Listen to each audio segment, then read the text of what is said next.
Bonjour, j'espère que vous allez bien. On se retrouve dans cette vidéo pour une présentation de l'outil de programmation Scratch.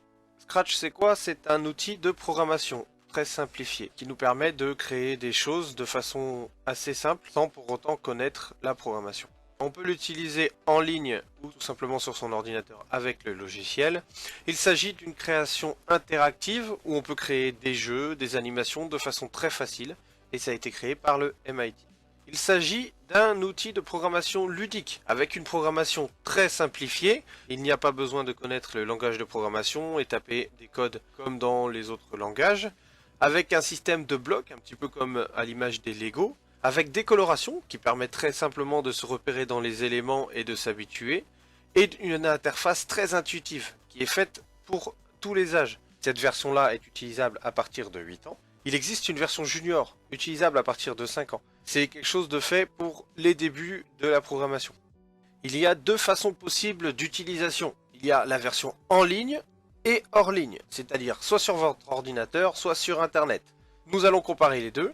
Donc par exemple, la version hors ligne, elle se fait sans connexion, c'est-à-dire que vous n'avez pas besoin de connexion Internet et d'être relié au réseau. Il se fait en local sur votre ordinateur ou votre machine. En ligne, ce sera directement sur le site Internet, donc évidemment, il vous faut une connexion.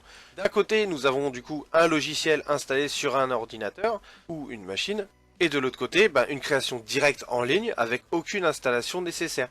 En local, il s'agit d'un projet local que l'on peut mettre sur clé USB par exemple et transporter d'un logiciel à un autre. Et de l'autre côté, en ligne, il s'agit d'une utilisation plus en communauté avec un partage et puis des gens qui peuvent commenter par exemple ou visionner ce que vous avez fait.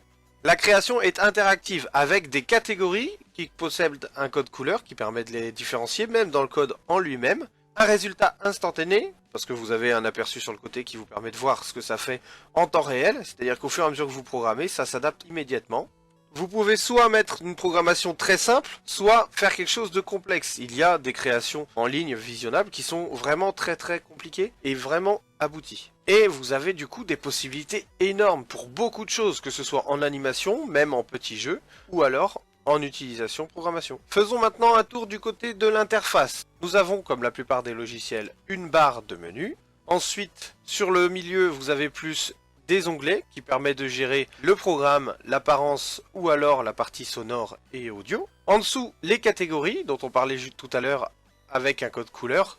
Juste en dessous, les blocs de programmation qui servent justement à créer votre programme et les couleurs correspondent évidemment à votre catégorie. Ici, la gestion de l'arrière-plan, car on peut faire un travail visuel. Vous avez cette partie-là, il s'agit des lutins ou des objets qui vont être utilisés pour créer le personnage ou des animations. Ici, nous avons la zone de travail, c'est ici que nous aurons nos programmes, etc. Et enfin ici, le résultat, cette petite fenêtre permet de visionner ce que l'on est en train de faire et le résultat de notre programme. Regardons en détail ce système de blocs. Nous avons notre petit programme à droite, qui est créé avec plusieurs blocs de couleurs différentes. Le premier bloc est un bloc événement. Donc on clique sur notre catégorie événement, on a la liste des blocs, on sélectionne le bloc qui nous intéresse, on l'attrape, on le déplace dans notre barre. Une fois qu'on l'a déplacé, on fait la même chose avec le bloc d'apparence en dessous. Ensuite un bloc de mouvement et enfin un dernier bloc de contrôle.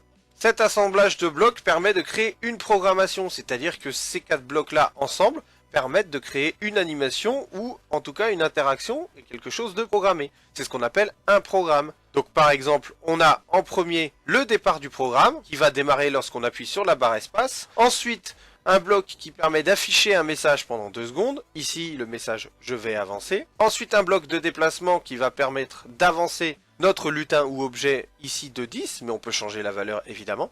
Et enfin, un bloc de fin de programme qui permet de terminer notre étape. Ce petit programme-là permet tout simplement, lorsqu'on appuie sur barre espace, d'afficher le message « Je vais avancer » à votre lutin et de le faire avancer de 10. Et ce, à chaque fois que vous appuierez sur la barre espace. Merci d'avoir regardé cette vidéo. Si vous avez des questions, la partie commentaire est faite pour ça. Et je vous dis à bientôt sur le réseau.